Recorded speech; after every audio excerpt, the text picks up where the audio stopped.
আজকের রেসিপি গুরু পাকে ইঁচড়।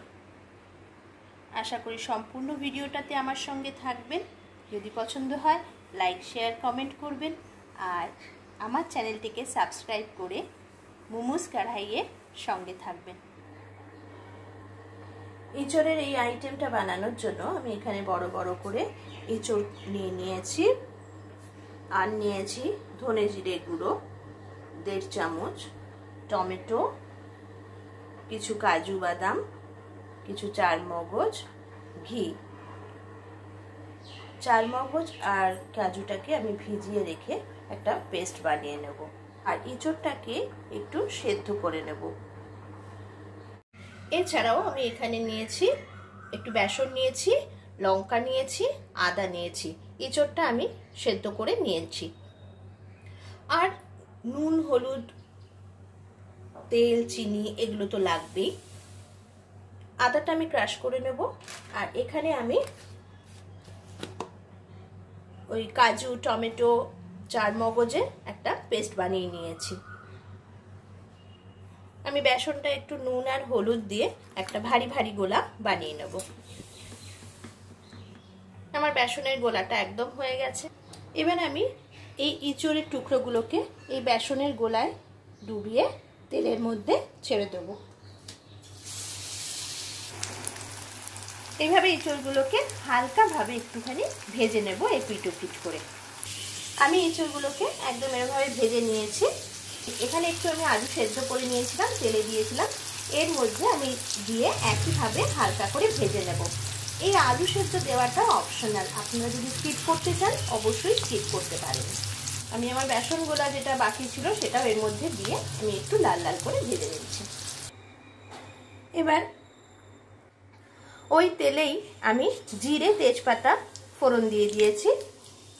এখানে আপনারা চাইলে শুকনো লঙ্কাও ফোড়ন দিতে পারেন। ক্রাশ করা আদাটাও দিয়ে দিলাম। এবার পেস্ট করা কাজু, টমেটো, চারমগজের মিশ্রণটা দিয়ে দেব।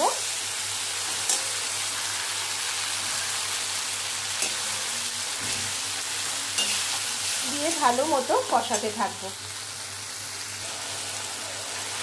আমার এইটা যখন কষে আসবে গ্যাসটা কমিয়ে, আঁচটা কমিয়ে দিয়ে এর মধ্যে পরিমাণ মতো নুন,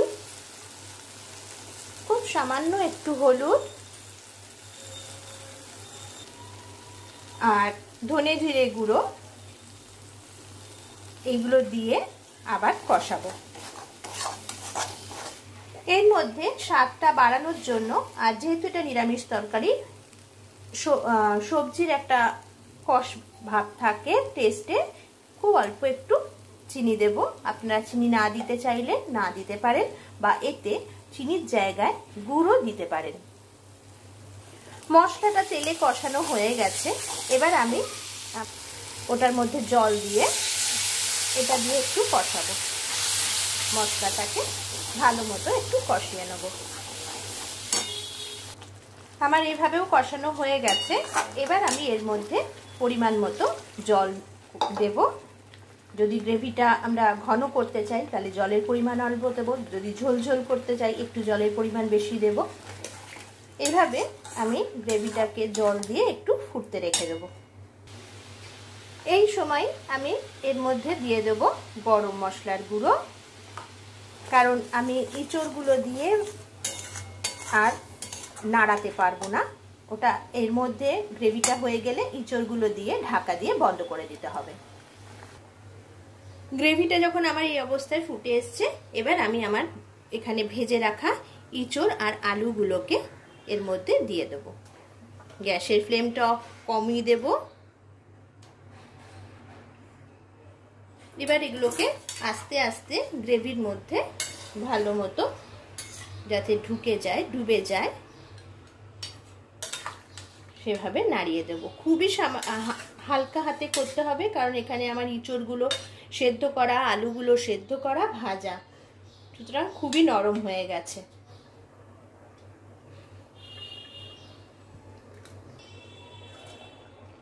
ব্যাস, রান্নাটা একদম তৈরি হয়ে গেছে। এবার এর ওপর থেকে আমি ঘি ছড়িয়ে দেব।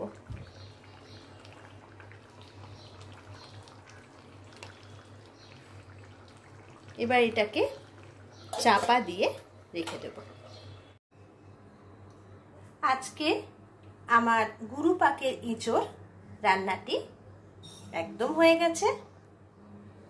আশা করি আপনাদেরও ভালো লেগে থাকবে। নিরামিষ রান্না যদি এরকমভাবে করা যায় তাহলে বাচ্চারাও মুখ ফেরাবে না, কারণ বাচ্চারা একটু নিরামিষ শুনলেই মনটা তাদের খারাপ হয়ে যায়। তারা চিকেন মাটন এসবটাই একটু পছন্দ করে। তো যদি এইভাবে আমরা রান্না করতে পারি আশা করি তাদেরও খুব ভালো লাগবে এবং আপনিও খুব খুশি হবেন। সম্পূর্ণ ভিডিওটিতে আমার সঙ্গে থাকার জন্য থ্যাংক ইউ।